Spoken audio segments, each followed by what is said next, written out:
Hey everybody, JawsJr here for yet another rock counting adventure. Here, we're looking at a shed that none of you have probably ever seen before, and this is the first time I've ever laid eyes on it. And yes, there's rocks, and there's saws. And I am here with Matthew Gold, and he is going to take us on a little dollar tour of the different saws that he's got. And you have something like how many? I don't know, I think 50. And what's the brand that you've... Frantom is a particular brand that I like. I've come across a lot of different saws, but I've kept the Frantoms. And that's kind of my passion, but I have a lot of others as well. Highland Park and Bronco Diamond. Over here is where I store saws that are to be restored or just about in working order. And I don't know, there's probably a half a dozen or more in here. Just what I call the... Actually, I think 3 of them are actually running saws in there. Oh, anyhow, that's cool. Just don't have enough electricity to run all of them. And if we come around to this side here, yeah, look at the stuff down here. All working saws. They all function. We have a Highland Park 36, and one of 4 36-inch Frantoms known to exist. So this is the Highland Park over here. Highland Park 36, yeah. That's the same generation based on the sticker as what my 18 inches. Yeah, it's probably mid-70s. Yep, that's what mine is. And then this guy here is one of 4 built, 2 known to exist. And it's a monster, I mean. It is huge. It's a monster. Look how long that is. What is that, 8 feet long? I don't know, it weighs about 3 tons. Oh, wow. But it's a beast. The size of material you can cut in that thing. I put 1,000 pounds on it pretty easy. Just forklift it in, huh? I got boom. Boom? Boom right up there. I boom the rocks right in. Yeah, let's get this to focus in on it. Yeah, he cheats. Yeah. But dealing with stuff like this size, you have to. It's same thing with this guy. That's a piece of polka dot on there. Yeah, that's from our mine there in Madras. This guy's a cutter. I got this for $1,000. Yeah. From Dennis Borden up north, and I had to completely re-go through the whole thing. All new bearings, all new bushings, all new everything. Literally pulleys, belts. Yeah, this is their second generation of the 36-inch. It's got the square rails. Yeah. First generation was the round rails. And it cuts nice. I mean, I cut some beautiful slabs with it. And in here, this is the workshop. This is where really production happens. I do about 200 pounds of slabs in 20 hours. They're all working. They all plug them in and let them rip. You're a heck of a lot more serious about this than I am. This is just the bigger saws. So what's your thought on these saws from Highland Park? These blades? I love them. I say used to buy the 303 blades regularly, but for the price, you're getting the same mileage. They make good cuts. I can't see any reason to spend another $100 bill for a blade. Yeah. Some of those 24s I got real thin blades on. Now I see this one here's real thin. Yeah, that one here in front of makes some beautiful cuts. They come almost polished out of that saw. It's pretty wild. A lot of people don't understand the quality of a good cut. It makes difference. Oh, it does, especially when you're doing cabochons. Well, most of the time I have most of the time I have most of them set to about 3 to 5 thousandths of an inch and anywhere from 16 to 22 inches. Yeah. They're pretty accurate. And you hang on you have a saw blade wall of shame too. I have a wall of shame. I busted up. If you look up above you, my career speaks for itself. Oh, you've been through a few of them. That's just my tile career and my granite career. Yeah. Up there. Nobody can say I didn't ever do anything. Man. For a guy that works half days half the time, it's not too bad. No. Heck, you didn't even bother to take this one off. No, I'm still running through the cuts. This time of year, I shut them down. The oil's too thick, huh? Yeah, too thick. We got some tank heaters that I use every once in a while if I want to run a couple saws, but really, I shut them down for the winter. Yeah. Now, on my personal note. Yeah, I got about 7 of those. I made every one of them. And I believe I've got one you've made. You probably do. I made a few. Yep. I'll take some pictures of it and get it sent up to you because that one there looks awfully familiar to mine. So this is my second design. Okay. I got about 2 or 3 more of those sitting around here. And then I have a third design I'll share in the other side when we get in there. Hugsies, hugsies. Now we are off into his other room. And look at all these old machines up here. So this is this one here's like the one I've got, I believe. Yeah, that's a stubby. I've got pretty much every model they made. I'm missing a couple variations from production runs. Yeah. But Frantom Virgin, where my very first saw was an 18-inch Frantom, and I got hooked. And these people give lapidaries all over the world, literally, the ability to cut and polish stones, because Fran decided she wanted to have Tom make some equipment so she could polish rocks herself. Now I have their birth certificates. I've got a copy of the deed to their house. I have the plot map where they are rested right now. I have the genealogy for both sides of their family. I have every original directions for all of their equipment from late 1947 when Tom got out of the war until Bill Ritter bought it with Contempo Lapidary in like 1969, 1970. Impressive. It's quite extensive, and I have every intention of restoring most all of it, and I won't let go of any of it. That's just my thing. I have that orders problem, I think.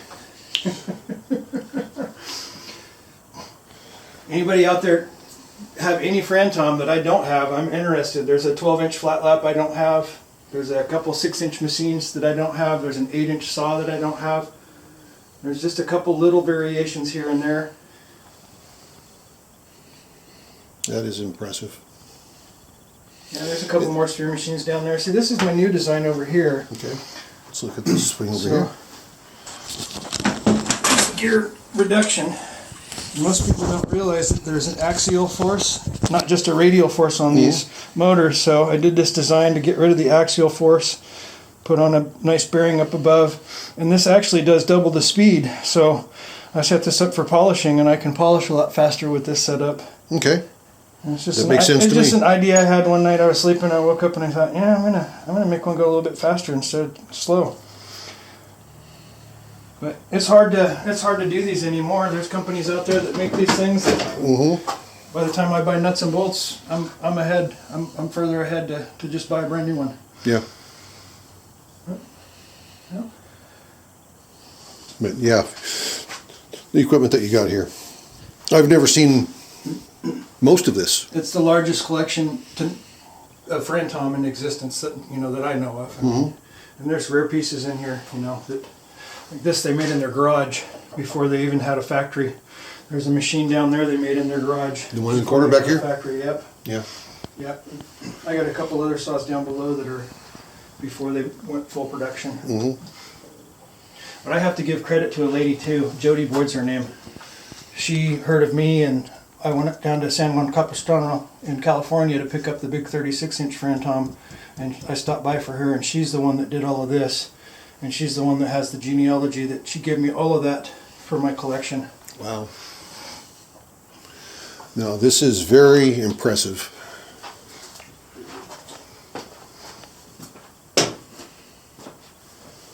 A lot of them are working. Literally you could plug them in and just go with them. Well, that's what's nice about some of this old equipment. It can sit around for a long time and clean it up a little bit and fire it up and start using it. That's the beauty of it. 70-some years old and it still does the job it did when it was made. Yeah. It's pretty impressive.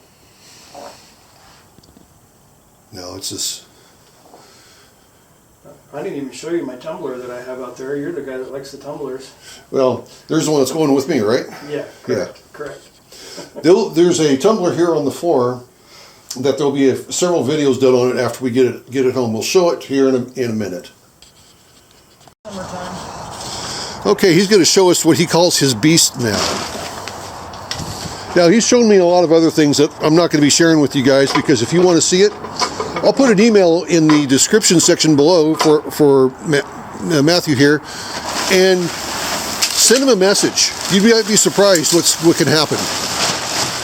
Now, this is his tumbler that he built. Yeah. It makes my beast look pathetic. Yeah, so I have another one I'm working on, the idler pulley that'll come off of here. So I have a belt down to here and a belt across there.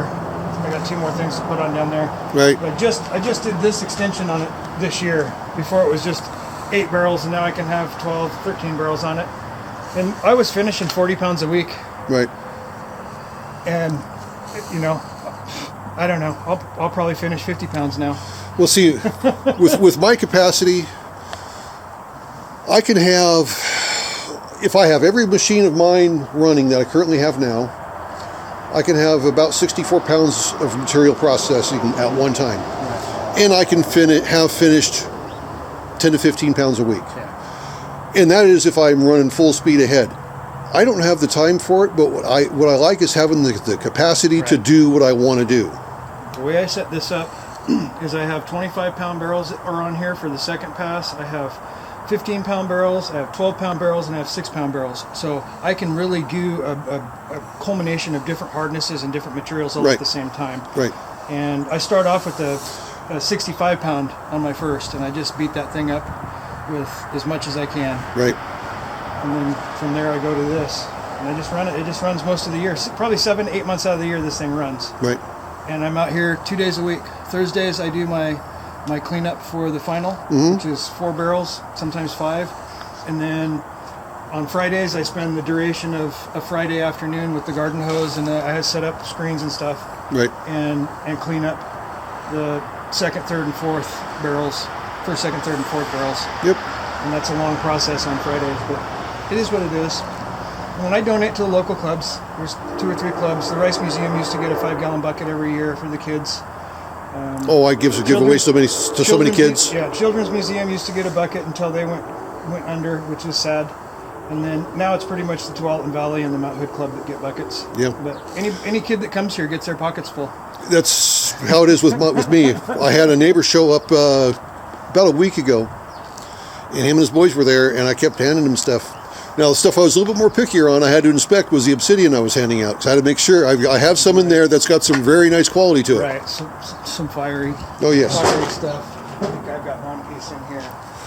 But the equipment and stuff that he's got. This is fire here. You get it out. Yeah, I can see the. You get it out in the sun. It really, it'll open up. It will open up really nice. Yeah, it's not. Yeah, there you go. You can see it every once in a while. You catch a little flash. That stuff's so hard to hit.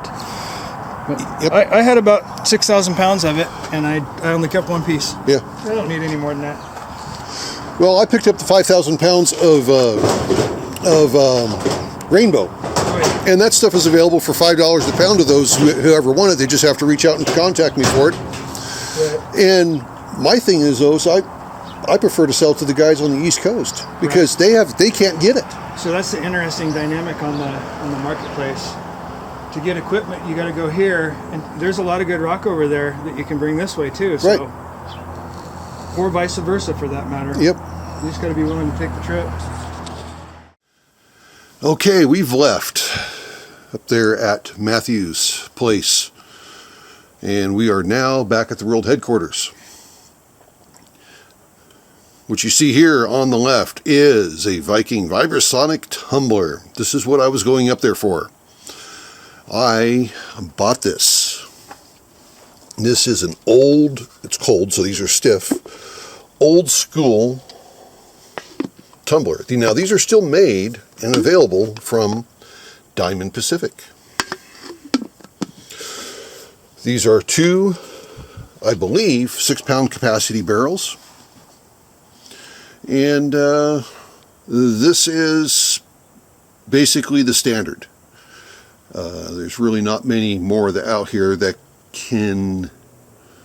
are as durable as this tumbler. The Diamond Pacific Mini Sonic is more versatile because it's variable speed, and the Lotto is a little bit more gentle than this one. And the Tumbler's tumbler and those bowl type vibrating tumblers can't hold a breath to this thing. So I'm going to be getting this one taken out, cleaned up, and I'm going to do a full video on this from the beginning of a cycle all the way through final polish. So it's going to, and I'm going to use this one similar to how I use my other stuff. This is going to be used for pre-polish and polish only. And the bucket. I also picked up a bunch of Owyhee area material.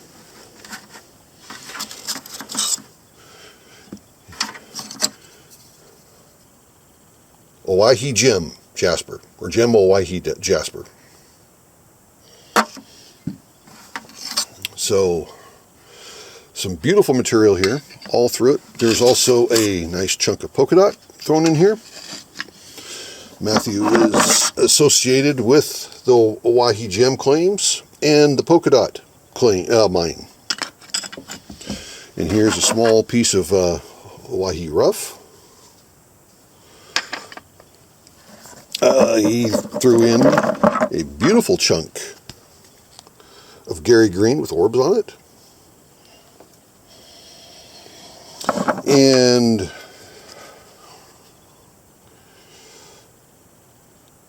now some of these other ones I'm going to be sending them pictures of so I can get them identified and get them written on there, because I didn't have a pencil on me at the time to write what's on here. Now this here is a Caldera paint.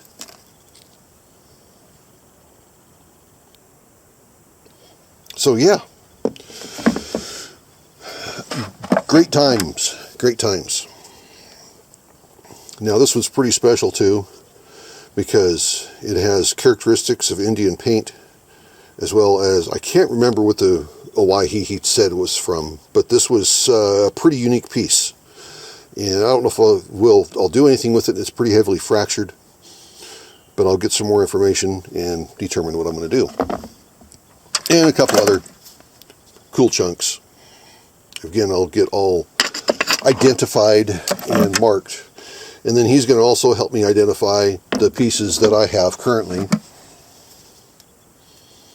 So, and these here can get cut and worked. And for those of you who have been around my channel for a while, may remember one video I did of me bringing home a 24-inch rock saw. Let's go take a look at that. Okay, here is the 24-inch rock saw, and I brought this home over a year ago, and Matthew is going to be the one to rebuild this, or at least get it fully functional and operational. We're not going to repaint it. I'm going to leave it as is we'll do some cleanup on it, of course, but I'm not going to paint it.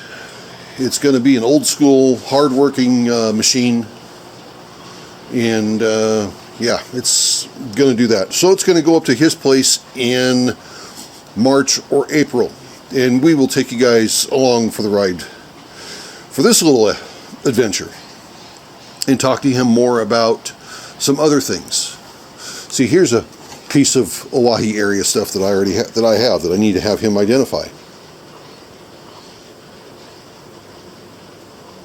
I believe that's what this is.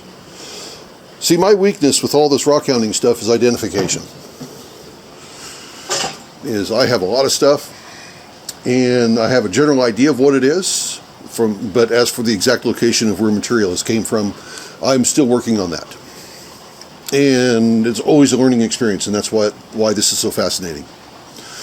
And the stuff that I am going to use on that tumbler for the first time, that Viking Tumbler, is this stuff. And this is ready to go into pre-polish. This was also featured in a prior video. And I've got more of it rolling as well. This was featured in the basics of rock tumbling video.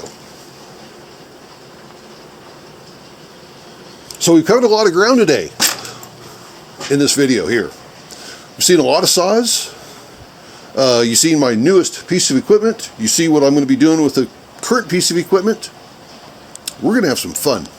So, just remember, everyone's life's an adventure. Then there's mine, messing with rocks, looking at a bunch of rock saws, getting a new vibratory tumbler. To me, new to me. This is Adventures of JawsJr. Have a good one, everybody. See ya!